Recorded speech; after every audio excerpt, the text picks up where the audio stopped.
another edition of Grown Folks Business. It's a beautiful Thursday. Can I tell you, it's still, to Andre's point, Jay Dwayne's point, it's still so prevalent. And I know I'm tired. I can't imagine what you guys are like being in that skin and like, damned if you do, damned if you do. And wholeness. I want to live a life without any lack. And that's my ultimate desire. And it's really about inventory, if you will. Whatnot. And you get really busy and you get on a train track that just carries you through a number of years. We shared with mom and family that, we won't be there. We won't be home every Christmas. With birthdays that we'll celebrate. We'll call, we'll celebrate, but it might not be on that day.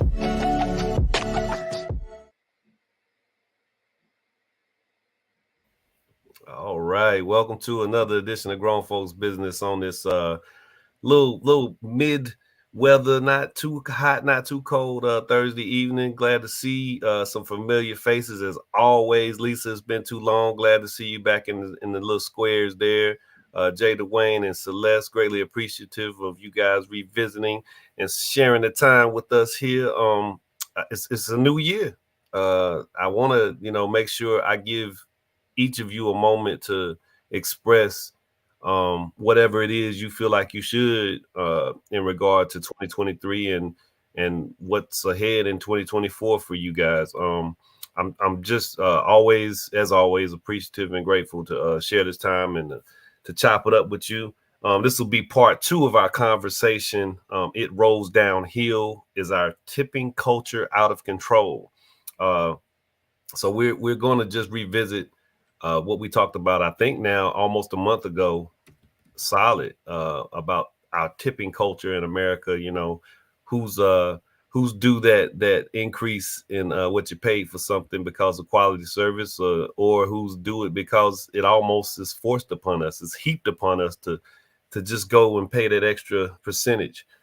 We get the screen that just says, hey, do you want a tip? And there's a bit of shame attached to that. I think we established some of that in our first meeting about this topic.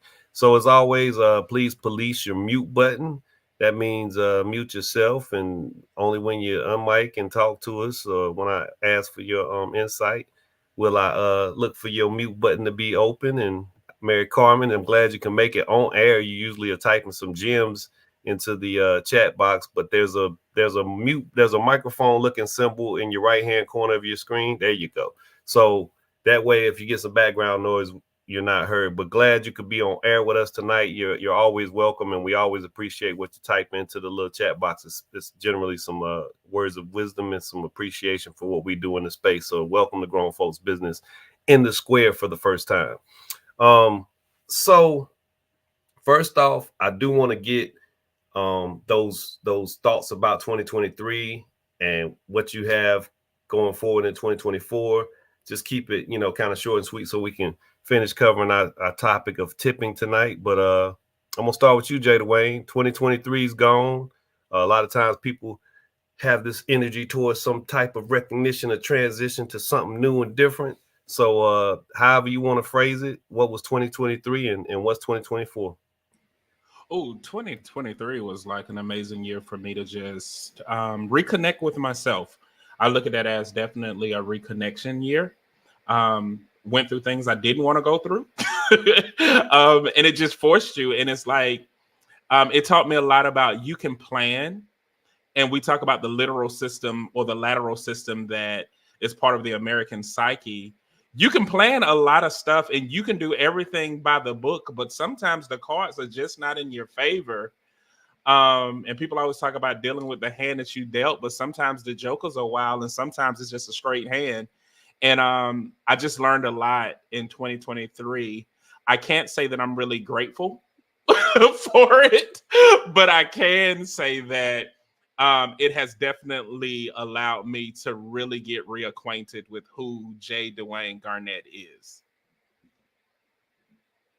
And what you're seeing down the road, what you got projected for 2024?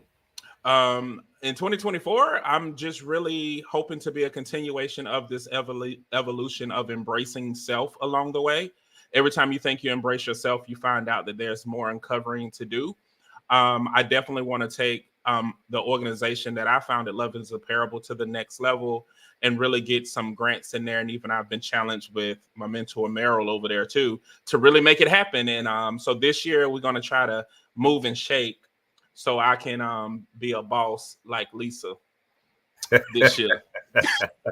You don't want to be a boss like Lisa. Lisa gonna tell you why in just a moment. I just want to flex a little bit and be like, yeah, I'm boss man versus a team of one, like a boss of one. I think, yeah, you got to have a staff for all that. Lisa does have some people that she has to call upon.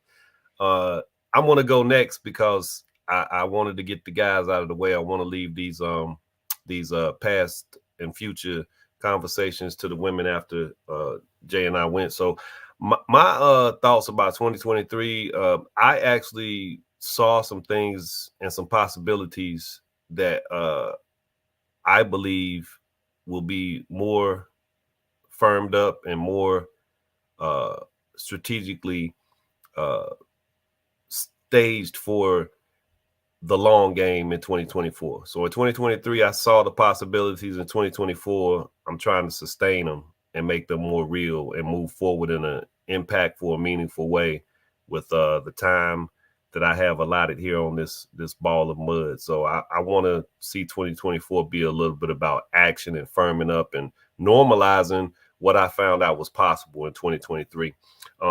I hope that was concise as I planned it to be. Lisa, coming to you next, 2023 and now 2024. What you got?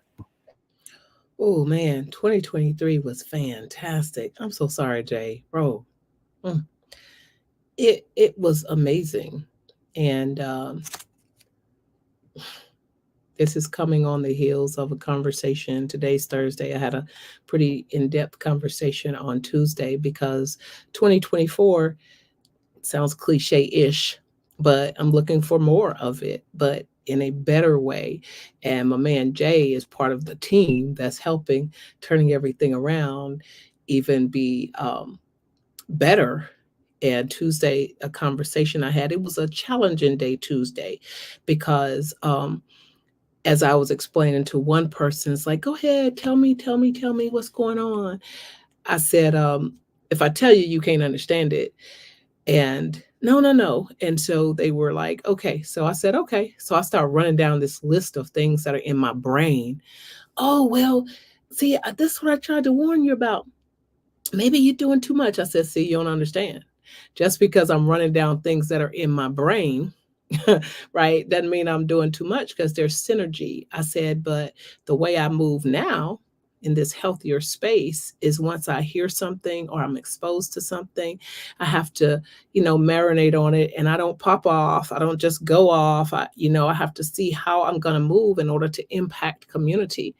And I'm thankful. I'm thankful that I'm being exposed to a lot of things that can have a positive impact on community. So, 2024 is already shaping up to be enormous. And some people confuse some of the things that come to my plate as, oh, that's a lot.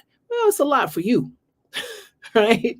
But this is a space that I'm comfortable moving in, actually.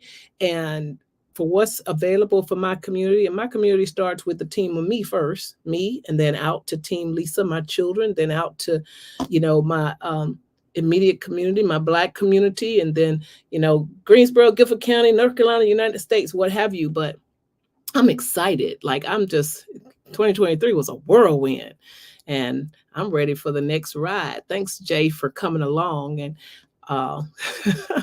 he knows what I'm talking about. He's helping me out a lot. So I appreciate all of you. Thank you. That's at least I think we talked about some of that way of processing that others might not possess, and think you being, as that thing I like to say when somebody's being spread around, bird shot. We'll say bird shot. When they're being bird shot, as opposed to actually things just making sense for you because they're in your purview in a different way, and you know how to function with all that's going on. So I think you made the accusations towards me a couple years ago when we first started really getting in. Yeah, you always doing that. And now if it's in the wheelhouse, it's in the wheelhouse. If you got the the Swiss Army knife, then you got almost every tool you need for any situation. So I'm glad to hear that. And I'm proud of you as always, for what that's worth. And I truly appreciate you getting in here tonight, because it's been too long since I've seen you, and we got to have a sit down sooner than later. Celeste, coming to you next, saving the best for last, Mary Carmen. The best in this case is the newbie. So I'm coming to Celeste, and then I'm coming to you. So Celeste, talk to us about 2023 and 2024. 2023, a lot of people disappointed me. I lost a lot of friendships that I thought were pure and close. I've definitely learned the more that I achieve and the more that I accomplish, the more people I lose along the way. 2023 was a year of lessons. It was definitely a year of heartbreak, but it was also a year of growth. I very much rebuilt my relationship with God as I see fit, which was really great for me. And with that, I also learned, don't ask God for nothing you're not ready for. I said, God, please remove the people from my life that don't actually wish me well, because you've heard the conversations I didn't. Child, friends started dropping like flies in the next month. I said, okay, I'm a little scared. I said, God, make me strong, help me grow, XYZ.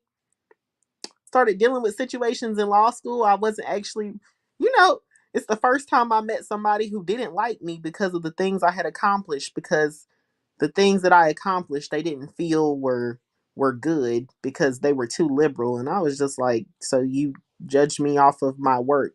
Oh, okay. We just gonna grow from it and move on. And with that growth required a lot of maturity from me. So I did a lot of personal growing this year. I did a lot of moving forward, a lot of, I would say, prospering, because I mean, people don't grow when they're comfortable. You usually grow out of discomfort, and you usually grow out of things that you didn't necessarily plan for.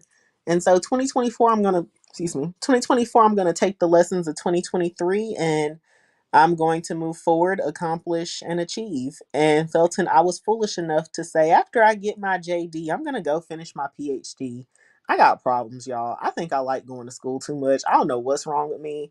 I was like, yeah, I'm going to write a dissertation. Let's write a dissertation about the economic impact of the Black community since the beginning of time, starting with how Black people helped formulate the American economy with the beginning of slavery in 1619 to how Black people are still the largest contributing group to the American economy today.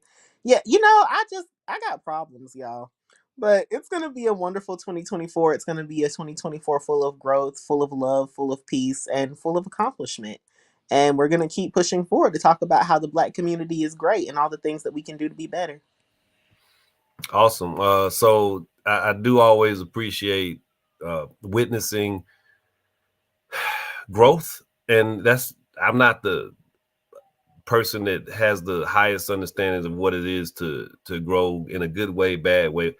I'm just saying, I know when I witness something, and when it's announced and it's expressed in the way that you did, just personally, it's a wonderful thing to observe. So Celeste, for all that you lose along the way, you gain so much that 6 friends might become 2 new friends. So you lose 4, but those 2 that you gain, they might become family, which means that there's a more valuable relationship to be had with those 2 than it is with those 6. So sometimes, what is it? Adding by subtracting. So it's not, and that's not to vilify anybody. Everybody's on their own personal journey. It's just sometimes you find out this don't quite fit. So, I appreciate when people grow from that. There's a lesson in that. There's not always a bad feeling or some emotion that you have trouble controlling. Sometimes there's a lesson in that. So I salute you. Mary Carmen, you ready to speak on that? You guys, okay? Let's hear what you have to say about 2023 and 2024. Let's keep it concise so we can get to some topics. But that's what we do in this space. What you think about 2023 and 2024?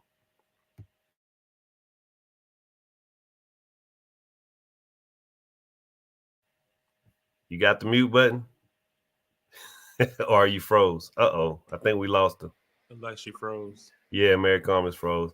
Look, got ready for her big moment and then froze up. That's what happens. It's okay. You there now? Are you? Nah, I think you got a little lag problem.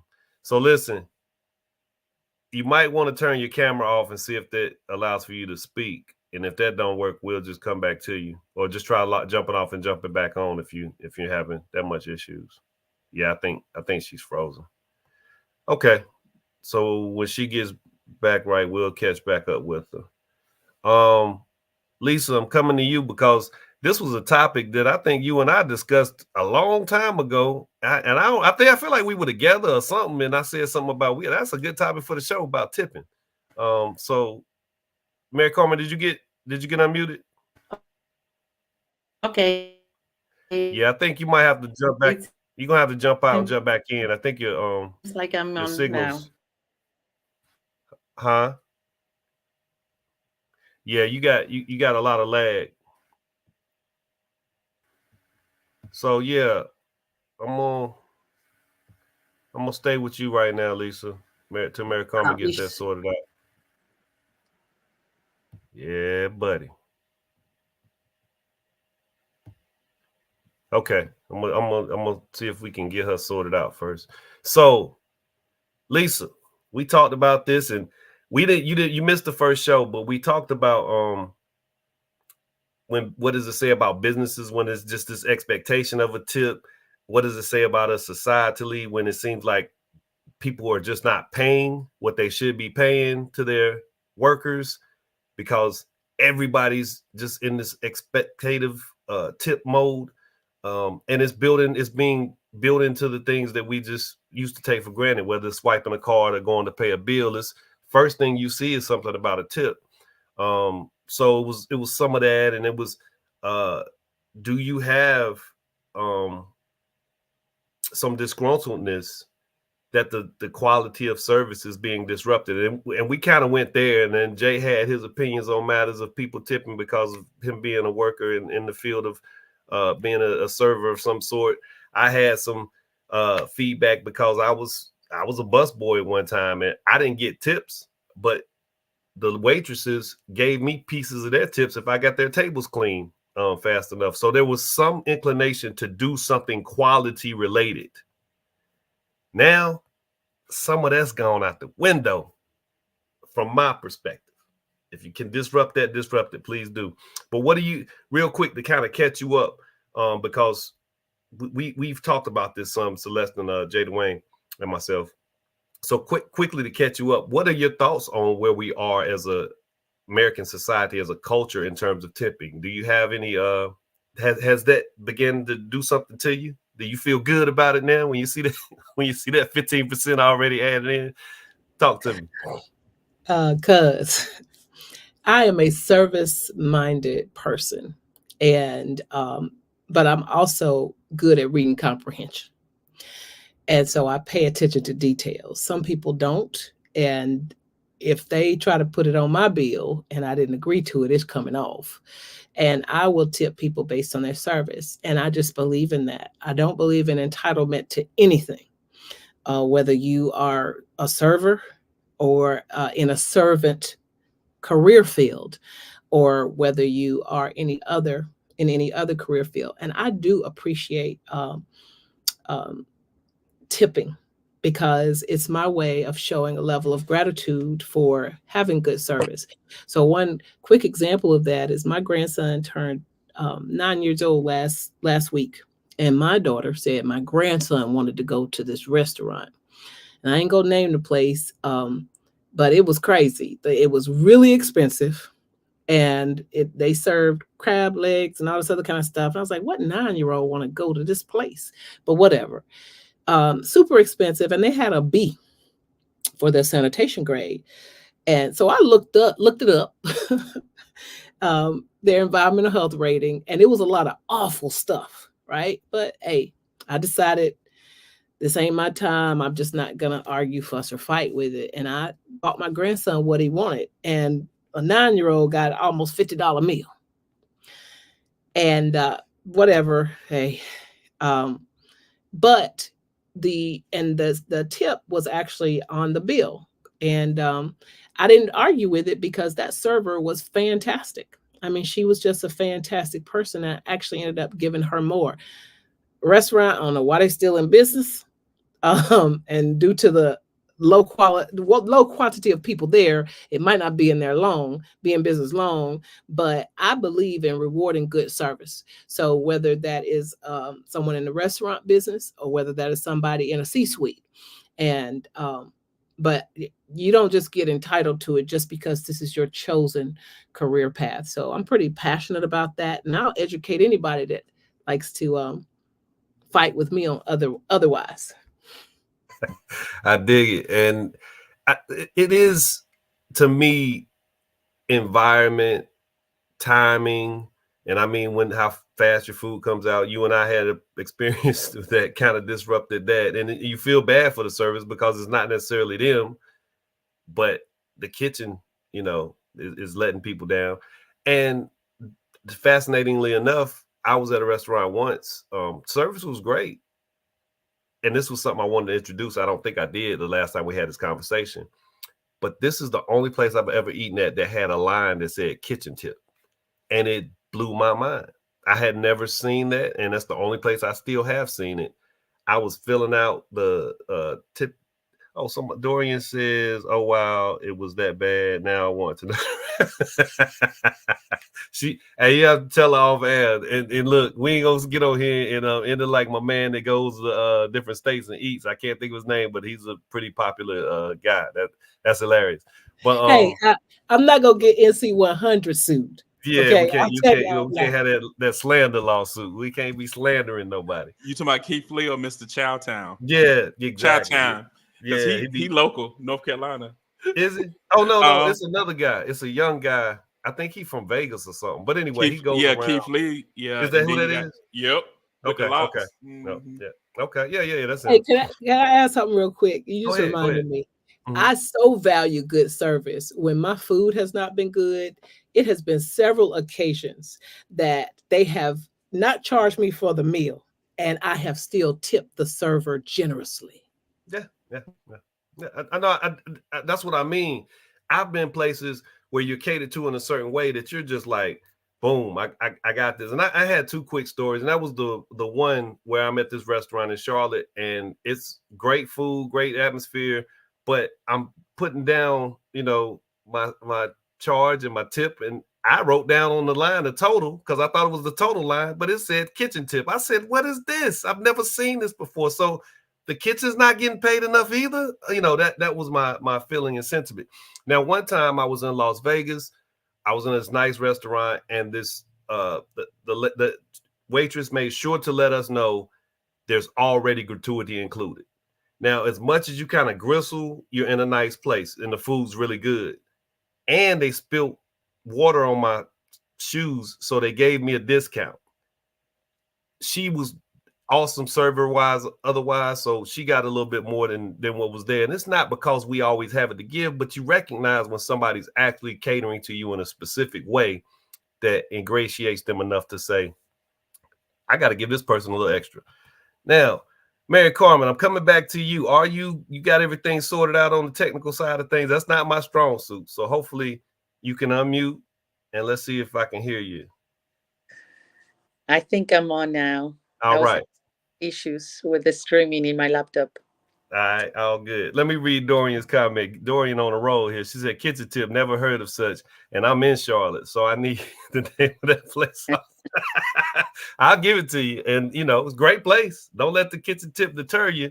It's just an interesting thing to see on that bill. It's like, what is this? And it's there. Yeah, we'll talk offline.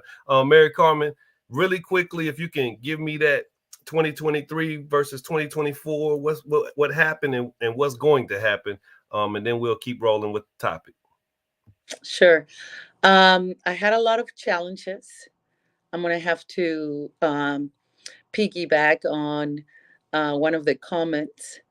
I had to also prune my friendship list as well. And I think the last trimester of the year was really intense. It was truly a life-changing event, very grotesque. I don't have another word for it. And really eye-opening in such a way that it really directed my life 180%, 180 degrees. And so I always look to those kind of changes, because those are the ones that really put you in the right track, if you will. So it was very challenging all through the year. It made me stronger because of those challenges. And one of my goals was to expand my business and make firm certain relationships with agencies and nonprofits and other business. And I was able to achieve that. And so I have to say that these type of things cannot be alone. We need each other. We need the community. We need good mentors around.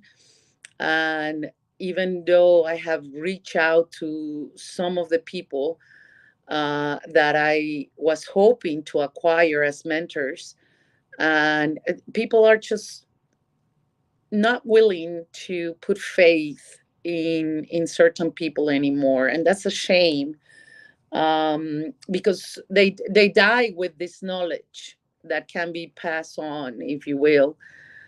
And I got rejected many times, but I there's a purpose. God has a purpose. A rejection is all, we kind of look at it like, oh, you know, it's not good, or you feel bad. There's feeling, emotions involved. But after a while, you realize that God's hands was in it.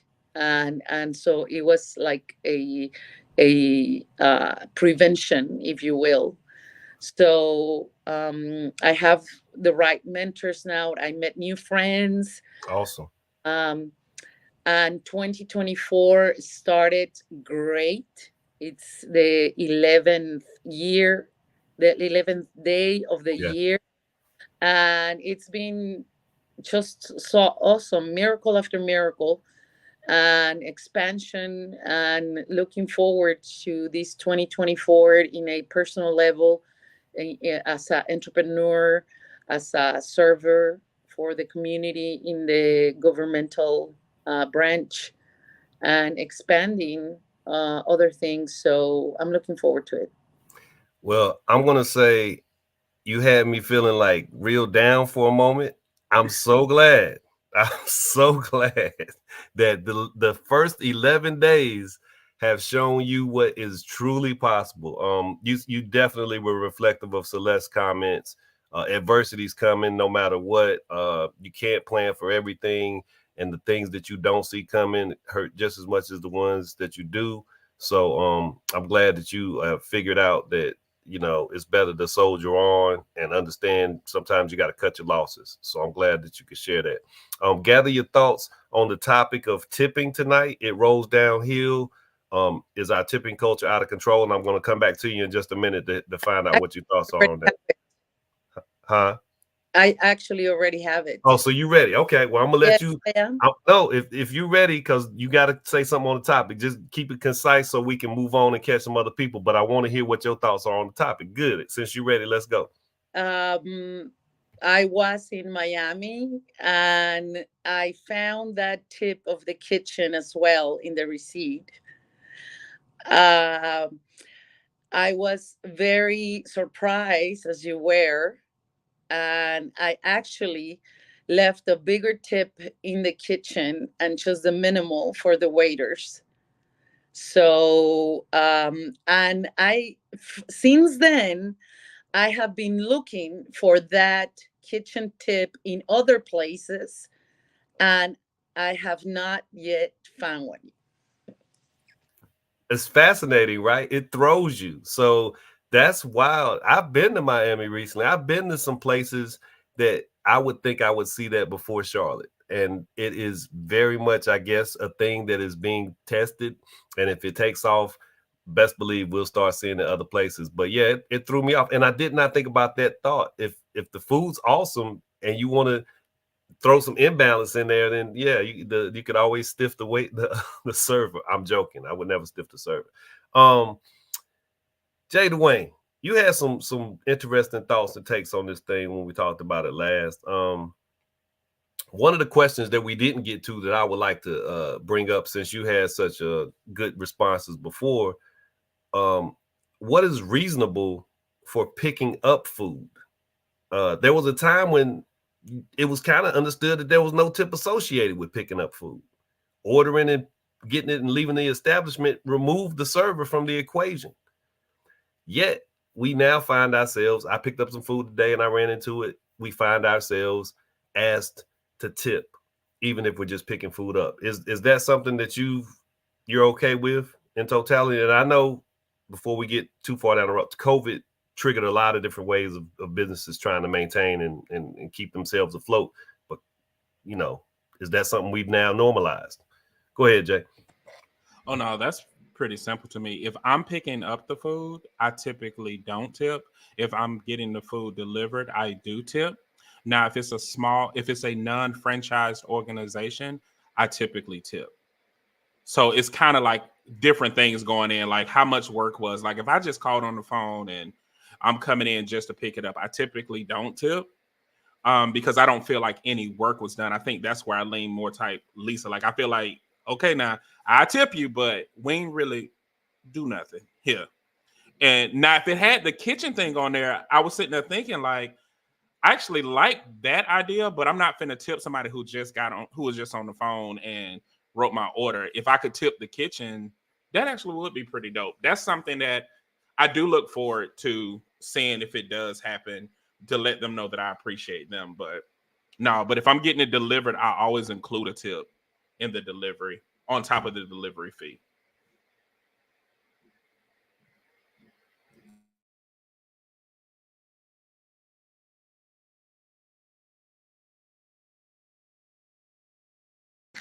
You're muted, Felton. Yeah, I know. I just read all of that and had a good laugh too. That was pretty funny. Dorian says, thanks, Jay, because I was going to say that first, but didn't want to look like a heathen. Yeah, that was pretty funny. It caught my attention so quick, I just went instantly to read, and that was funny. Thank you, Dorian, for the great comment. You have to join us live now because you've made some funny commentaries. That's what we like here, is to keep it a little levity going. But no, bro, so you're cheaper than I am then, Jay, because you were standing on something when you talked about tipping on the first episode. I fall for it. I tip when I go pick up food. Too much sometimes, I'm certain. But I think what you said that kind of gives me a little bit of balance to it. I do recognize more so when I'm picking up from a small local restaurant. I do it a little bit differently than I do just picking up from a general place. But man, bro, sometimes I don't even mean to. They just throw that thing up in front of you, and it's like I'm trying to get to the next screen, and I didn't hit 20% for bringing my food to me, and all you did was this. So yeah, it's kind of crazy. It ain't a cheap thing; it's a work thing. Like I feel like you do need to earn it. I'm with you, bro. If I called you, that ain't. I'm like that. Just hey, I'm doing the work now. I'm serving myself. Well, here's a question for you too. Because here's a question for you too. Because here's the challenge. Do we know whether those people, although they're up front now, whether they are included in the tip earning category? So if they are hired as tip earners, they're only getting paid $2.13 an hour. Now that is a lot for us to have to consider, but with what you were saying about COVID changing so many things, everybody nickel and diamond. So if they are hiring people, and to know that, we're going to automatically put tips on all orders, they could hire people and say they are tip-oriented workers, and they're only earning $2.13 an hour. That's a consideration that I have. I mean, y'all know I don't eat out, so nobody's getting too much money from me. So you're cheaper than all of us then, because you don't even eat out. Hey, look, she gonna get some water when you go out to eat with her. And she gonna get some water, maybe some broccoli, and she like, hey, what do you want? I guess it's not a boundary issue for me, and I feel okay with that. Like, I feel like if I worked for it, you don't really get a tip. But if you working for it in any type of capacity, I don't mind some type of compensation. And that's typically when it's a chain restaurant. If the kid's telling me to go to Little Caesars, Pizza Hut, I'm making an order, call it in. The franchise got it. But if it's Mama Mia's local shop, I'm probably gonna throw $2 their way. So Dorian made another good comment, and I have a suggestion for her. She said, "That's not cheap, though. You pay for service. Picking up food isn't a service. They're not the ones that cook the food. How do I know my tip is going to the preparers of the food? Make you a line and write kitchen tip on there, and then." So we're going to create a trend. No, please don't do that, Dorian, because next thing you know, it really will be everywhere if somebody starts making that a designation. So we ain't going to help them with this dastardly plan to get more money out of the customer's pocket. Celeste, I'm coming to you. I got to ask, because I think picking up adds a wrinkle to it. So what do you think about picking up food? Do you think it's deserving of a tip, or do you just, how do you go when it, because everybody picks up food. So how do you do? Because they ask for a tip now. No, so what Jay Dwayne said was very accurate. I like the idea of being able to leave the kitchen a tip for preparing my food and it being good when I get it. I like that. But picking up food, sometimes I feel bad hitting that little no tip at the bottom of the screen, or I feel bad putting the 00 with a line through it and then putting the total is just the cost for my food. But yeah, why am I paying the girl that just picked up the phone or the guy who just, said, "Ma'am, your order's ready"? I don't like that because you ain't actually do nothing in the process of preparing my food. But as far as tipping goes, I don't mind tipping. I don't really care about it. I mean, I like when they put the 15, 20, and 25% at the bottom of the receipt so I don't have to do the math in my head. But yeah, just tell me how much each percentage would be. Don't add it in for me. Because I'm also one of those people sometimes where I like to just make it an even number. Like if the bill's $20, if the bill's like 21.34, I just want to go ahead and round up to 25 and that's your tip. Also, the whole 213 an hour does make it a little difficult. Christmas I went to go see The Color Purple, and shockingly enough, there was a crab restaurant open on Gate City, and I was like, "What are they doing open?" But I also wasn't gonna eat with my family, so I was like, "Okay, let me go in here." And the girl, she's serving me, and I was like, "Oh yeah, you're getting paid time and a half because XYZ." She said, "Hmm." And I was like, "You're working a major holiday." She was like, "No, we get 213," and I was confused. So I left her a $20 tip because I was just plus two. Okay, was that just You me or did bounce back. everybody else scream? Yeah, Okay, you bounce right back. Go ahead. okay. And You plus, hold on. Let's make sure we just catch everybody. You leaving $20 tips. oh yeah, in my family, if your service is good enough, my dad will hit you with a $20 tip. My mom will hit you with a $20 tip. I grew up that like, if you do enough and I'm impressed enough with your service, okay, I can do it. She was serving on Christmas. Her service was great. And then the 213, I thought they had raised that. So for people who don't necessarily understand how that works, 213 an hour is base pay. Tips are supposed to make up the 725. If you don't make if you don't make the average of 725 for the hours that you worked, then the restaurant has to go ahead and cover that. But if your tips are more than 725 an hour for that hour, yeah, no, you basically, you're living off of real minimum wage, 725. So it's a lot going on in that service process. So in most cases, I don't mind tipping. Like, if your service is great, it has been very, very rare that I have been anywhere and I haven't tipped, or my family hasn't tipped, or somebody hasn't tipped. You gotta really mess up for somebody to just not, for me to just not give you a tip, or nobody in the family to give you a tip. I don't Yeah, like, I think tip servers should make more because these are people, usually they're in a low income status because they're young. Something happened in their life that derailed something. So now they're trying to figure it out, XYZ. Like, these are people too. So I believe in tipping them because 213 an hour and then you're giving great service. And some people are just nasty and then some people are just rude on top of that. And yes. yeah, no, I'm gonna give you a tip. In most cases, you getting a tip. Yeah, Dorian said that was really nice of you, and she can't imagine making $2.13 an hour. Not sure how people can survive on that in this climate. Yeah, it's not. I equate it to the car sales business. If you don't sell a car, they'll pay you, but at some point you owe them money if you keep not selling cars. So that's the way things are constructed, is for you to actually earn in some capacity. And in the sense of earning a tip, it's supposed to promote that quality service. But as you just stated, Celeste, some people don't care. And now we just say, hey, you're going to tip me anyway, right? How about really quickly before I come to you, Mary Carmen, the lady, I just saw something on one of them social media things, who wrote a nasty note. She was doing Grubhub drop off. She wrote a nasty note and put it in the bag because she didn't see a tip that they gave, that they didn't give a tip through the app. So when she gets to the house to drop off the food, the girl is trying to give her cash, and the lady's like, "Nah, you keep that. I'm sorry, you keep that." And I don't know what the note said, but the note had to be pretty daggone mean spirited for her to turn down the cash tip because she knew she had put a note in the bag.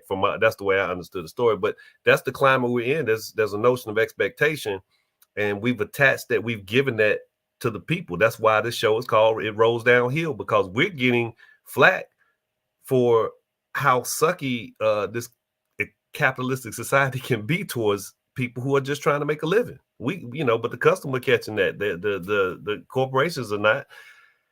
It's fascinating. Mary Carmen, what are your thoughts on picking up food?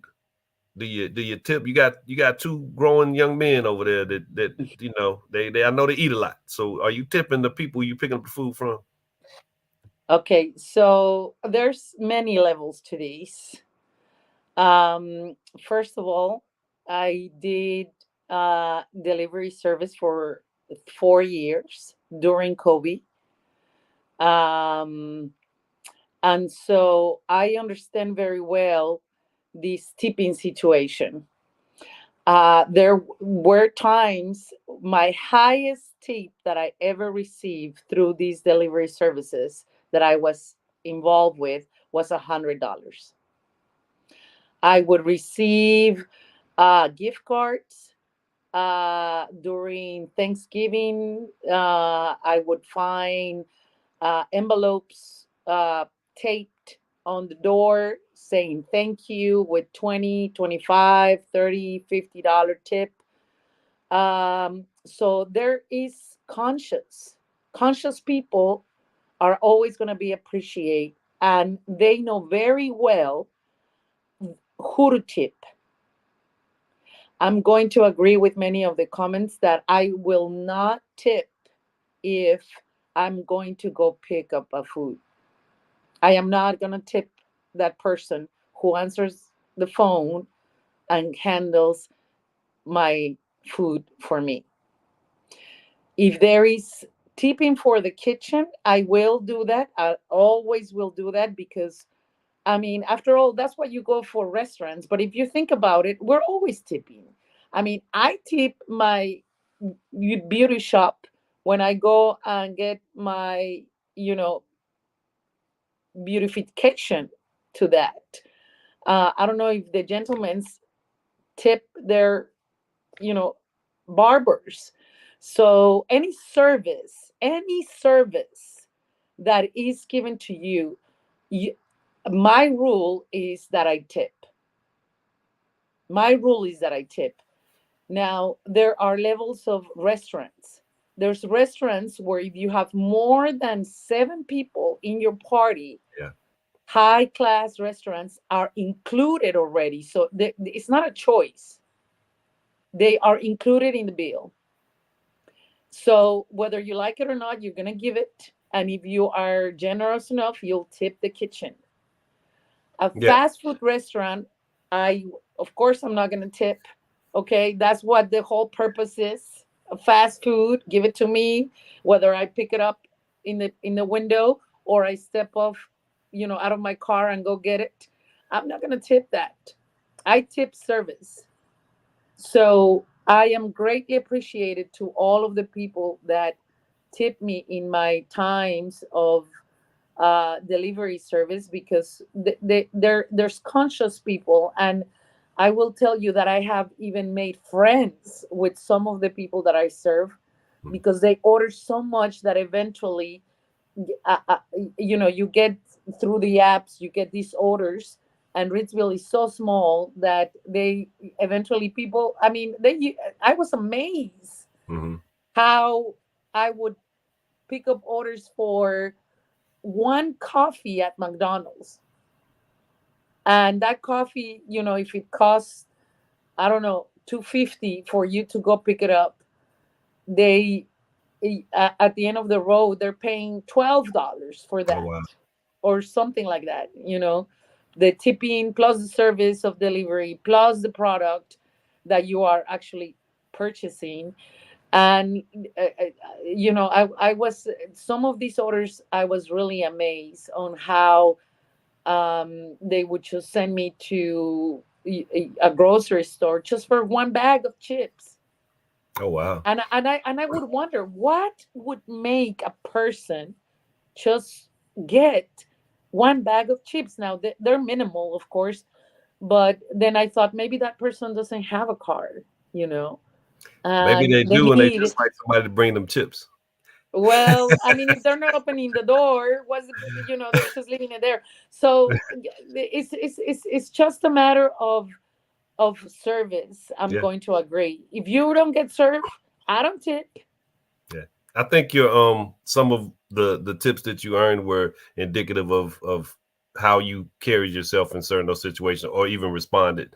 Dorian says, I'm going to start asking where my tip goes the next time I go out. Just curious, and it's wild that I've never even thought to question this before. I appreciate this conversation. Well, we appreciate your contribution. Again, you have to come on air sometime. And she also says these app delivery services are getting out of hand. From what I hear, this is why I cook every day. Too crazy out here. Yeah, I've never committed to using any of the delivery services for food. I worked at Domino's. Domino's whole business model was about delivering you a pizza. So that's understood to be a place where the expectation is delivery. For some of these places that have jumped on the Grubhub type stuff, I don't know that the person who's delivering my food has been trained in any certain kind of way. We were trained at Domino's, and it was expected for us to have consequences for doing certain things, and the consequences for doing a contract labor of that type, I don't know if there's real consequences. It's just a lot for me to wrap my mind around. But the biggest tip I ever got delivering Domino's pizza, Lisa, you might get a kick out of this because you probably remember this hotel. It was Cricket Inn. Wasn't it on like Elm Eugene or something? When I was a teenage, 18, 19-year-old driving around delivering pizzas, this guy opened the door at the hotel room. I don't know what he was doing, but this cat ordered like a $12 pizza and gave me a $20 tip, and I was grateful. That was when we were doing the 30 minutes or less deliveries. So, I must have got there pretty quick. But quality service, personality, Mary Carmen, even if it's just in the messaging, even if you don't ever really interact with the person, sometimes that energy exchange is real and is valued. Going to run around the space with this last, maybe two questions, maybe one, depending on how long the answers are. But I have to ask this one. My goodness. Do you just miss the days when you just got quality service and it was acknowledged vocally and you could say, thank you, this has been a great experience, I really appreciate you. You might give a little tip, but you acknowledge it in real time, and it's understood. It's an exchange that really takes place. Thank you for your service, handshake, pat on the back, whatever the case may be. I'm tired of these surveys, y'all. I don't understand how much caption the information they need. How much do they need you to blow their horn and toot their horn? I came to you. You should know that you provide a quality service. You shouldn't need to always ask me for 5 stars and 10s and all of this response and feedback. Are you now paying me? No. Do I really get anything in this exchange? Am I getting a discount the next time? Maybe if I get lucky because I got selected because stop with these surveys. Just do quality service and let it be understood. Flip side of that, it's a marketing thing, and we know that gets views. The internet has really disrupted how we just, go to a place and expect something. Now we get to be so critical that they have to ask for our praise. Now that's the answer to my own question, but I do want to hear from you guys really quickly. We're getting close to time. Lisa, what are your thoughts on all these surveys? My God, it's just like, Lord, just leave me alone. You might should have went to another person, because did you forget I'm a sociologist? My whole field of study was around surveys. I love them. I do them all the time. I'll hang on every phone call all the time. I'm getting ready to mute you. We're about to put the whole industry out of business. But I understand what you're saying. I do still do them all. Sometimes I will ask for one. And you can tell which ones are fake. Honestly, which ones are fake. I'm gonna still do them because I want to keep my subject matter expertise up. But I actually think about them and give valuable feedback. I don't know where it goes. I just do my part. But I'm one of those people that also, I don't know if you even know this. I was a manager in training at Waffle House. And interestingly, when you are a manager, you literally take on the role of every position. And when you get hired, I had to be a server, but I couldn't keep the tips. But I have a servant mentality. And so I would get tips, but I would give them to somebody else. But I also was a manager at McDonald's when I was in my 20s. And McDonald's taught me something that I never forgot. I just told one of my kids earlier this week. Is that if somebody comes to you and complain, because can you believe my oldest son said he didn't want me as a customer? He makes t-shirts. He said, I'm too hard to please. And I was like, what kind of business model is that? But so I told him what McDonald's taught me, right? 20 something years ago. If a customer comes back and complain, they give you a chance to make it right. And you always should appreciate when a customer complains because you have a chance to make it right. And what McDonald's said is for every customer that has a bad experience, they tell 10 people. You're lucky if they tell one person if they have a good experience. So I have never forgotten that. And I just encourage everybody. But I want to answer Celeste real quick. My ex-husband was a waiter. He had a college degree, but he was a server, a waiter by choice. And we bought a house but he liked what he did, and he made a lot of money at that $2.13 an hour, enough to buy us a house in a middle class neighborhood. So it can be done, but you have to have a servant's heart. It's not for everybody. And when I find somebody that doesn't have a good attitude, I tell them they ought to find another career field. That's a great observation, Lisa. And yeah, I've been places, nice restaurants. They're nice restaurants where the server makes more than the customer. I mean, significantly more. They're good at what they do. They make you feel like you're the only person there, even though you see them at another table. It's the same energy. Place I'm thinking of is actually in Miami. Joe's Stone Crab is an amazing, spectacular restaurant that I try to go to anytime I'm that way. They treat you special, and they're set up too. Their business model is different. We have something, I think, this close to it, Printworks Bistro. I'll say their name because I love them. I think they're super quality. So I will keep the other names of places a little mum. But yeah, we can say Printworks Bistro and Joe's Stone Crab. Salute to them guys. Good customer service is a rarity these days, and it's so sad to see. People really don't care, it seems. Yeah, Dorian, I think some of that plays out for us to see. That was Dorian's comment. All right, I'm coming back to the space. We're going to get around this. Just give me your quick, fast, and dirty ideas and thoughts around the question that I just asked that Lisa answered and unpacked so well. Are we tired of these surveys or not? Jay Dwayne. I'm definitely not tired of the surveys. And I'm not tired of the tips. I'm not tired of any of that. But what I am tired of is the need to have surveys and the need to have tips. I'm tired of it also I'm not going to get on my political soapbox. I'm tired of everything falling on the working class and saying that but they're using all of these quote unquote marginalized communities to prove the point, but the weight is on the working class. And I'm tired of the working class carrying the grunt, but not receiving any benefit of it.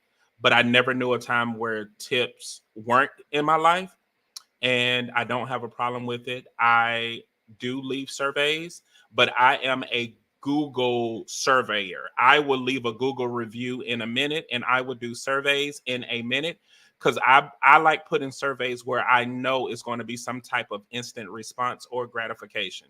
That's me. Well, I started with the 0 for 2ers, the losers up there, Lisa and Jay. I'm going to hope that I find consensus in the tiredness of the survey.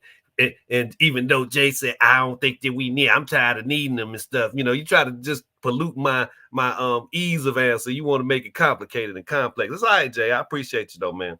You getting preached, Jay. But I'm like her. I deal with people all day. Surveys is how I know I'm doing my job. Well, man, I deal with people, and I look for that exchange of pleasantry, and I look for the if it ain't written, it don't matter. If it ain't written, they say the confident knowing that I am providing something of quality in this interaction because I'm considerate of the person I'm with. Mary Carmen, you can't them grant people don't care. Them grant people don't care. We need them surveys. They do need that paper. They need them documents. You're right. You got a good point. They want the demographics and the studies. So we actually are kind of painting outside of where I'm really centering this. I'm talking about that little survey you get for every little exchange on Amazon. I bought your stuff. If I bought it 5 times, I must like it. If you can track that I bought it 5 times, you don't have to send me a survey for every purchase. That's more of what I'm talking about, but we can't paint outside the lines. We do know they need to capture the information for certain things, Jay. Mary Carmen, you attended my RELC function, the holiday social. I appreciated hearing audibly some things, but I think I need to do a survey, Jay, because I do I do need to capture some demographics and the value of the programming. But Mary Carmen, just real quick, just what are your thoughts on surveys? Am I going to get this conversation back in my favor? Am I going to lose? I think I'm running out of people here. Go ahead, Mary Carmen. What's your thought on surveys? Well, Felton, I love you for all the work that you do, and you will lose. I agree with the surveys. The surveys is the backbone of many, many things. Now, the democratic, I don't fill them out because I disagree with how the questions are done, especially the race part. I'm human race. You don't have to ask me my race. It's human race. And let's just not get into that topic because that's a whole other topic. But I fill out the surveys. I am not very adamant about it. I make a judgment call of what I'm going to fill out, the parts that are important. And because I was a server myself in my teens, I know kind of how that works.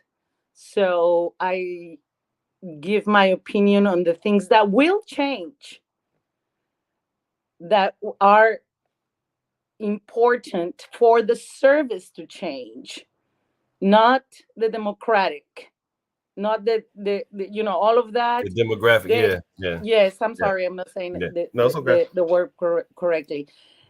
Some of these they needed, for targeting and marketing and all of that. There should not be a label in marketing. That's my personal opinion. If I have the money, I have the power to buy whatever I want, wherever I want to, and don't target me because of my ethnicity or sex or beliefs. So I don't fill out any of that. Gotcha. But the service, I do. Yeah. I dig it. So I'm gonna have to just take my L, as somebody else said. Is I guess I got the L today. It's a lesson in it. You guys will be getting a survey about grown folks business very soon. Check your email. I know that I'm going to get some responses from Lisa and Jay and Mary Carmen. Celeste, will you respond to a survey? Are you tired of surveys? I don't do surveys, never have, never will. I don't care. Like when people, like, what is it, Little Caesars, they have a survey First off, if I come and get a pizza from y'all once a month, obviously I like it. It's good. Don't ask me, but don't ask me no long survey. Walmart, I've been shopping here since I was 3. Like, don't do that. Bye. Target, I'm not filling out no survey. Honestly, if you put a survey in front of me, I'm gonna just look at you because I'm not giving you all that information about me. You don't need to know all that. You don't need to know my phone number. I don't need you to send me random text messages in a day talking about Domino's. Get a pizza, $10. No, I don't need all that. I'm good. I'm not coming to get a pizza. Amazon, my cart is literally so full. I buy in spurts. I don't need a survey for you guys. I'm good. Like Jeff Bezos gets enough of my money because he has created an efficient business model. I have a friend who works at Amazon. He said it's honestly like the military. He was like, it's that efficient. So therefore, I don't fill out surveys because I'm a repeat shopper. Yeah, I use my card for everything because I don't carry cash. So if I'm a repeat customer because the same card swipes there repeatedly. So therefore, I'm not filling out no survey. Congratulations. There you go. My survey is the money I spend with you. Keep up with that and know that I'm a loyal customer and treat me accordingly. I'm going to say you redeemed me, Celeste. I feel like, I don't know if y'all know that Denzel Washington meme where he kind of like feels like he kind of like, whoo, he a little relieved. The Denzel relieved meme is what you got me feeling like, because I thought I was going to be on the island. I was like, somebody got to understand I don't want to sign up for 10% discounts if I give you a review. Hell no, leave me alone. No, it's not even you get a 10% discount. You get put in a raffle for a potential $10 thing. No. You might get 100,000 points. Never got them. And I done filled out some of them surveys because I stay at a hotel. That's a nice hotel. If it's a bad hotel, and then we going to enter you for the no. Y'all need to stay away from them lowbrow establishments. Dorian said, get with some classy establishments and you'll get better. You'll get better rewards. Hey, what happened to let your voice be heard? Let your voice be heard. Hey, man. Right. At classy I let it be heard when they mess up. Jay, let them mess up. Now, I done wrote paragraphs and dissertations when it come to you messing up some service, but I shouldn't have to tell you when you do good. You should know what good is. What did McDonald's say? What did McDonald's say? See? He just proved their point. Know what good that's why they're the largest owner of real estate in the world. You should know. No, they bought when it was cheap too. Hey, but you should know good. You should know good. You should not have to be told what was good. And now you see why social media is the way it is, because good stuff doesn't go anywhere. Bad stuff travels. And then y'all sit here and say it and look at you. You'll write a review for something negative, but won't write something good. Man, you're right. If you don't do what you're supposed to do, shoot, man. Well, you're the reason it ain't more flowers in the world. You just give us manure. Preach. Thank you, Jay. Preach. Thank you, Jay. Jay, I will send you some long, drawn-out word with some Shakespearean elements to it when you drop the ball on your service. But if you're doing good, see, you're the reason why we can't go viral like I want to. See, hey, people like you in this world. Well, man, stop giving attention to negativity. Right. Give attention to positivity. Stop it. Yes. Thank you. So, and be the main one on social media talking about it's so toxic. You the toxic. There are two places. There are two places here. Wait a minute. I don't know if I ever called social media toxic. I will say that it is. It is.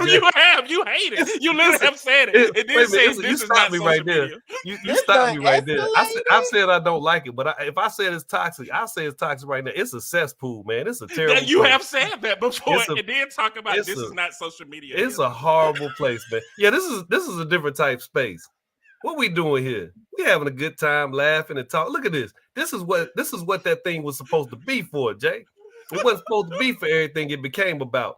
And because you and Celeste won't write positive reviews. That's why we here.